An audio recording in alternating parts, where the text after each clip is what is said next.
السلام علیکم ورحمۃ اللہ وبرکاتہ۔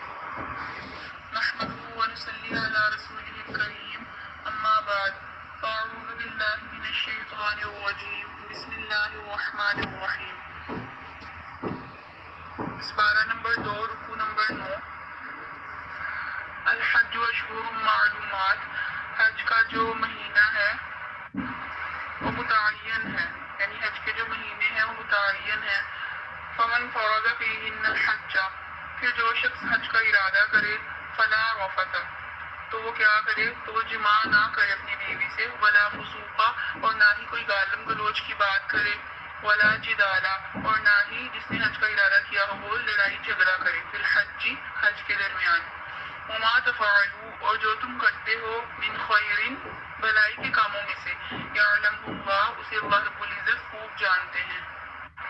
یہاں پر بتایا جا رہا ہے کہ جب حج کے مہینے تو متعین ہے، پھر تم میں سے کوئی حج کا ارادہ کرے تو نہ ہی اپنی بیویوں سے جماع کرے، اور نہ ہی کوئی گالم گلوچ کی باتیں کرے، اور نہ ہی وہ جھگڑا کرے۔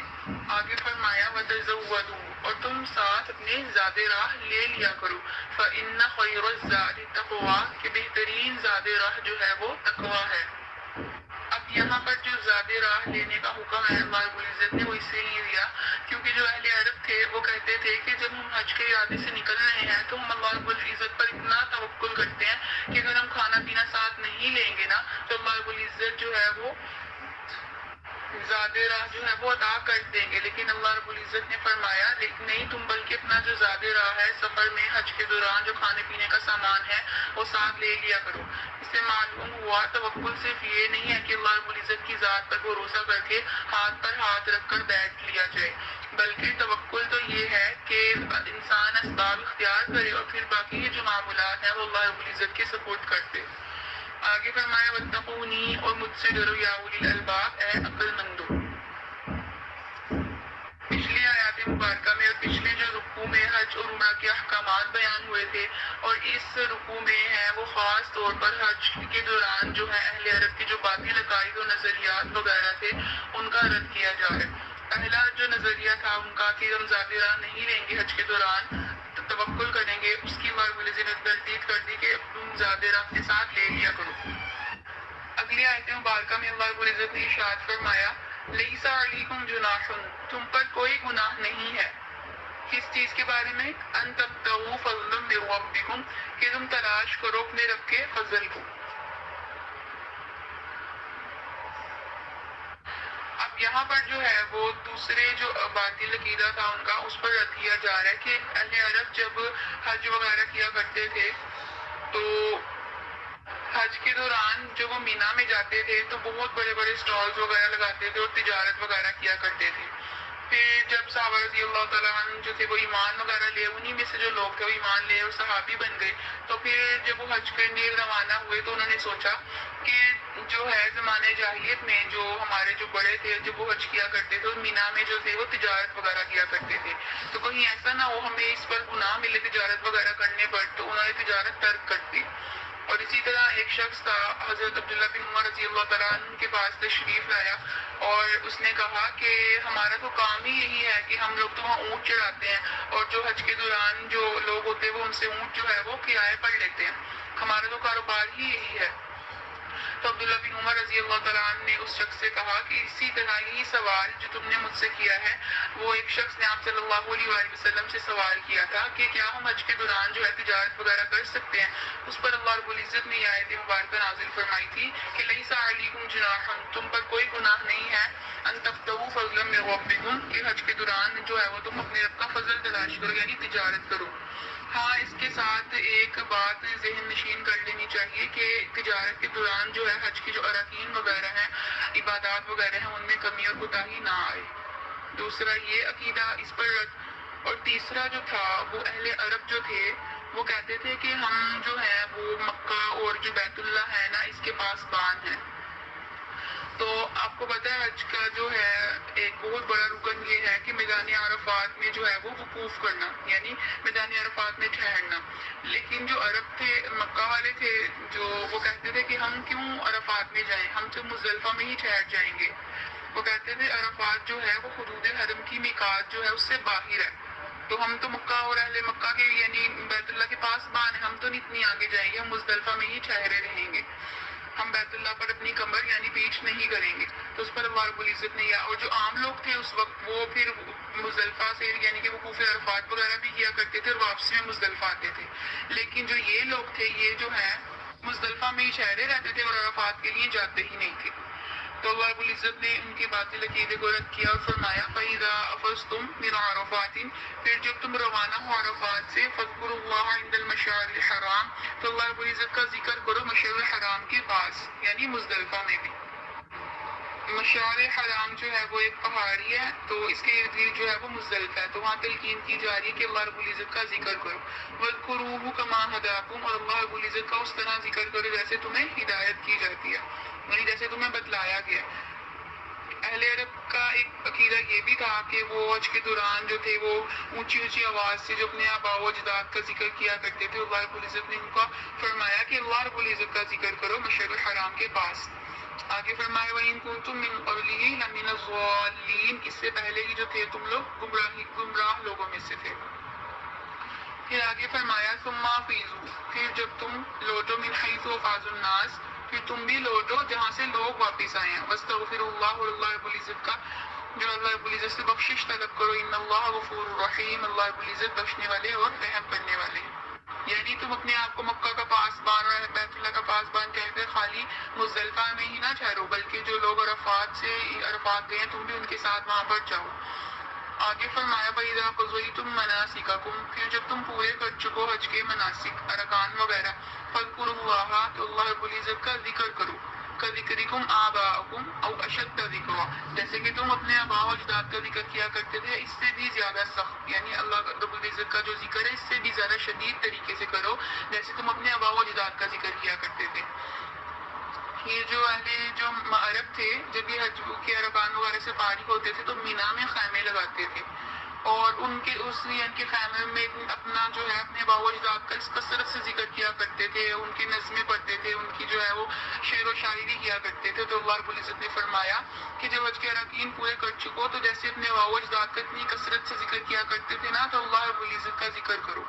فَمِنَ النَّاسِ، پھر لوگوں میں سے بعض لوگ ایسے ہیں مَن یقول، جو کہتے ہیں ربنا، اے ہمارے رب، آتنا فی الدنیا، ہمیں عطا کیجیے دنیا کی زندگی میں، وما لہ فی الآخرۃ من خلاق، تو جو یہ دعا کرتے ہیں کہ اے ہمارے رب ہمیں سب کچھ دنیا میں ہی عطا کر دیجیے، وما لہ، پھر ان کے لیے کچھ بھی نہیں ہوگا فی الآخرۃ، آخرت میں، من خلاق، حصے میں سے، ومنہم، اور بعض لوگ اس طرح دعا کرتے ہیں من یقول، جو کہتے ہیں ربنا، اے ہمارے رب، آتنا، ہمیں عطا کیجیے فی الدنیا حسنہ، دنیا کی زندگی میں بھی بھلائی، اور فی الآخرۃ حسنہ، اور آخرت کی زندگی میں بھی بھلائی، وقنا عذاب النار، اور جو ہے ہمیں عذاب سے بچا لیجیے۔ یعنی صرف دنیا کی زندگی اللہ رب العزت سے نہیں مانگنی چاہیے بلکہ دنیا اور آخرت دونوں کی بھلائی مانگنی چاہیے۔ آگے فرمایا اولئک یہی لوگ ہیں، لہم نصیب، ان کے لیے حصہ ہے، مما کسبوا، جو انہوں نے کمایا، یعنی نیک اعمال یا برے اعمال ہوں، اللہ سریع الحساب، اور اللہ رب العزت جلد حساب لینے والے ہیں۔ آگے فرمایا واذکروا اللہ، اور اللہ رب العزت کا ذکر کرو، فی ایام معدودات، انہیں چنے دن میں یعنی بنا میں، فمن تعجل، پھر جو شخص جلدی کرے، فی یومین، 2 دنوں میں، فلا اثم علیہ، اس پر کوئی گناہ نہیں۔ مطلب کہ بنا میں اگر کوئی شخص، بنا میں ویسے 3 دن تک ٹھہر سکتے ہیں، 11، 12، 13، لیکن اگر کوئی شخص بنا میں جلدی کرے اور 13 ذی الحج کو وہاں نہ رکے بلکہ اپنے یعنی گھر کے لیے روانہ ہو جائے تو اس پر کوئی گناہ نہیں آئے گا، اس پر اس دن کی جو رمی ہے وہ کنکریاں مارنا وغیرہ وہ ساکت ہو جائے گا۔ لیکن اگر کوئی شخص 11، 12 کو رکا ہے اور پھر 12 کی جو زوال ہے یعنی آفتاب غروب ہو گیا، پھر اس شخص کے لیے اگلے دن کی جو رمی ہے نا وہ بھی لازم ہوگی کرنا، یعنی 13 ذی الحج کی۔ لیکن اگر کوئی شخص 13 ذی الحج سے پہلے ہی اپنے گھر چلا جاتا ہے تو اس پر کوئی تنقید وغیرہ ہم نہیں کر سکتے، اس پر کوئی گناہ نہیں ہے، اس پر اختیار ہے۔ ومن تأخر، اور جو شخص مؤخر کر دے، یعنی جو شخص 13 ذی الحج کو بھی یعنی وہاں رک جائے مینا میں، فلا اثم علیہ، اس پر بھی کوئی گناہ نہیں ہے۔ لمن اتقى، اس شخص کے لیے جو اللہ رب العزت سے ڈرے ہیں، تقوی اختیار کرے۔ واتقوا اللہ، اور اللہ رب العزت سے ڈرو، واعلموا، اور جان لو، انکم الیہ تحشرون، تم سب کو اسی کی طرف تم سب جمع کیے جاؤ گے۔ آگے فرمایا ومن الناس، اور لوگوں میں سے بعض لوگ ایسے ہیں من یعجبک، کہ آپ کو اچھا لگتا ہے قولہ ان کی بات فی الحیات الدنیا دنیا کی زندگی میں. اب یہاں پر نبی علیہ السلام کو خطاب ہو رہا ہے کہ لوگوں میں سے جو بعض لوگ ہیں ان میں سے ان کا جو بولنا وغیرہ بات کرنے کا جو انداز اور طریقہ ہے وہ آپ کو اچھا لگتا ہے دنیا کی زندگی میں. وَيُشْهِدُ اللَّهَ عَلَىٰ مَا فِي قَلْبِهِ لیکن اللہ رب العزت زیادہ جانتے ہیں، اللہ رب العزت حاضر ہیں، گواہ ہیں عَلَىٰ مَا فِي قَلْبِهِ جو ان کے دلوں میں چل رہا ہے. وَهُوَ لَدُّ الْخِصَامِ اور وہ جو ہے سخت اور جھگڑالو ہیں. یہ جو آیت مبارکہ ہے یہ ایک شخص اخنس بن شریف کے بارے میں نازل ہوئی. وہ شخص جو تھا نبی علیہ السلام کے پاس آیا اور نبی علیہ السلام سے اپنی چرب زبانی میں کول مٹول کر کے اس طرح سے باتیں کی اور اس شخص نے کہا کہ میں اللہ رب العزت کو اپنے دل پر گواہ بناتا ہوں کہ میں آپ پر ایمان لایا. تو اس طرح جو اس کا بات کرنے کا جو انداز ہے وہ نبی علیہ السلام کو بہت پسند آیا. پھر اللہ رب العزت نے یہ والی آیات مبارکہ نازل کی کہ دنیا میں تو بعض لوگ ایسے ہیں کہ ان کا بولنا بات کرنا آپ کو اچھا لگتا ہے، لیکن جو ان کے دلوں میں چل رہا ہے اللہ رب العزت اس سے خوب واقف ہیں اور وہ سخت جھگڑالو ہے. آگے کیا فرمایا اللہ رب العزت نے، وَإِذَا تَوَلَّىٰ اور جب وہ پیٹھ پھیر کر جاتا ہے سَعَىٰ فِي الْأَرْضِ تو وہ زمین میں کوشش کرتا ہے لِيُفْسِدَ فِيهَا کہ زمین میں فساد کرے، وَيُهْلِكَ الْحَرْثَ اور کھیتی کو تباہ کر دے، وَالنَّسْلَ اور نسل کشی کرے. اللہ لا يحب الفساد اور اللہ رب العزت فساد کو پسند نہیں فرماتے. تو وہی ہوا کہ اخنس بن شریف جب نبی علیہ السلام کی مجلس سے واپس ہوا تو وہ جو ہے اس نے زمین میں فساد کیا اور جو مسلمان یعنی مومنین تھے ان کی کھیتیوں کو اجاڑ دیا اور اس میں کھیتی کو ختم کر دیا اور جو جانور ہیں ان کو مار دیا. تو اسی طرح یہ آیت اس شخص کے بارے میں نازل ہوئی. آگے فرمایا وَإِذَا قِيلَ اور جب ان سے کہا جاتا ہے لَهُ اتَّقِ اللَّهَ اللہ رب العزت سے ڈرو، أَخَذَتْهُ الْعِزَّةُ تو ان کی جو حمیت اور ان کا جو غصہ ان کا جو تکبر ہے نا بالإثم وہ ابھارتا ہے ان کو گناہ پر. فَحَسْبُهُ جہنم ایسے شخص کے لیے جہنم ہی کافی ہے، وَلَبِئْسَ الْمِہَادُ اور وہ بدترین ٹھکانہ ہے. وَمِنَ النَّاسِ اور لوگوں میں سے مَن یشری جنہوں نے سودا کر لیا ہے نفسہ اپنی جان کا ابتغاء مرضات اللہ اللہ رب العزت کی رضا تلاش کرنے کے لیے. واللہ رؤوف بالعباد اور اللہ رب العزت جو اپنے بندوں سے محبت کرتے ہیں. یا ایھا الذین آمنوا اے ایمان والو ادخلوا تم داخل ہو جاؤ فی السلم کافہ فی السلم اسلام میں یعنی دین میں کافتن پورے مکمل طریقے سے. ولا تتبعوا خطوات الشیطان اور تم شیطان کی چالوں کی پیروی نہ کرو، شیطان کی راستے کی پیروی نہ کرو. انہ لکم عدو مبین اور تمہارا بے شک کھلا دشمن ہے. آگے فرمایا فَإِن زَلَلْتُمْ پھر اگر تم پھسل جاؤ من بعد ما جاءتکم البینات بعد اس کی کہ تمہارے پاس کھلی نشانیاں بھی آ گئی ہیں، فَاعْلَمُوا تو تم لوگ جان لو ان اللہ عزیز حکیم اللہ رب العزت زبردست حکمت والے ہیں. هل ينظرون کیا وہ لوگ اس بات کا انتظار کر رہے ہیں الا ان یأتیہم اللہ کہ ان کے پاس اللہ رب العزت آ جائیں فی ظلل من الغمام بادلوں کے سائبانوں میں، والملائکۃ اور فرشتے بھی ان کے سامنے یعنی کھلم کھلا آ جائیں، وقضی الامر اور ان کے درمیان فیصلہ کر دیا جائے. وإلی اللہ ترجع الامور اور تم سب کا لوٹنا اور سارے کاموں کا جو لوٹنا ہے وہ اللہ رب العزت کی طرف سے ہی ہے. یعنی کفار کے اسی بات کا انتظار کریں کہ اللہ رب العزت واضح ان کے سامنے آ جائے، بادلوں کے سائبانوں میں فرشتے بھی، اور ان کے درمیان جو ہے وہ حق و باطل کا فیصلہ کر دیا جائے. بے شک سارے جو امور ہیں سارے جو کام ہیں وہ اللہ رب العزت کی طرف ہی لوٹتے ہیں. اللہ رب العزت کہنے سننے صدا عمل کی توفیق عطا فرمائے. وآخر دعوانا الحمد للہ رب العالمین.